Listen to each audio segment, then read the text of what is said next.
Մեր երկրի ապագան անմիջապես կախված է այսօրվա կրթությունից։ Մեր կրթական համակարգը փոփոխությունների կարիք ունի։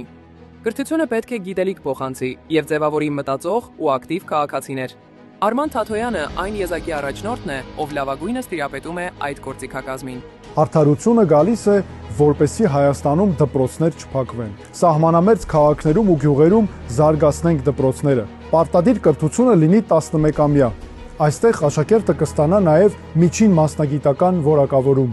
վարսավիրություն, գրաֆիկ դիզայն եւ այլն։ 12-րդ տարին լինի կամավոր, նրանց համար, ովքեր ուզում են ընդունվել բուհ, դպրոցների կառավարումը կրթության նախարարությունից անցնի համայնքներին։ Ատեստավորում չանցած որևէ ուսուցիչ չզրկվի աշխատանքից։ Գյուղում ուսուցչի համար լինի հատուկ ծրագիր մինչև 0% վարկով կամ մեկնարկային ֆինանսավորմամբ, իսկ երկարաժամկետ աշխատանքի դեպքում բնակարան, հողամաս կամ միանվագ ֆինանսական աջակցություն, արական սեռի երիտասարդներին տրվի զինվորական ծառայությունից տարկետում։ Կրթության բյուջեն լինի հնայի 3.5%, մինչև 5% դարձնելու հեռանկարով։ Արդարությունը գալիս է, որպեսզի Հայաստանի պետական բուհերում Հայաստանի քաղաքացիների համար բարձրագույն կրթությունը լինի անվճար։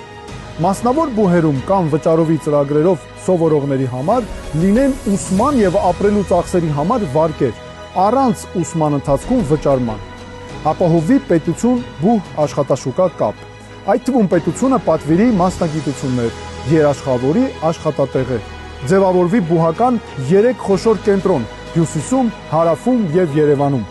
Մարզերում զարգացնենք համալսարանները։ Գորիսը ունենա տեխնոլոգիական համալսարան, Գյումրին մանկավարժություն, տնտեսագիտություն եւ այլն։ Արդարությունը գալիս է, որպեսզի երիտասարդի հաջողությունը կախված լինի գիտելիքից եւ աշխատասիրությունից։ Հունիսի 7-ին քվեարկեք մեր օգտին։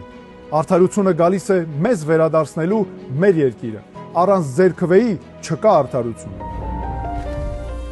Քվեարկեք միասնության թևերի օգտին։ Քվեաթերթիկ համար 6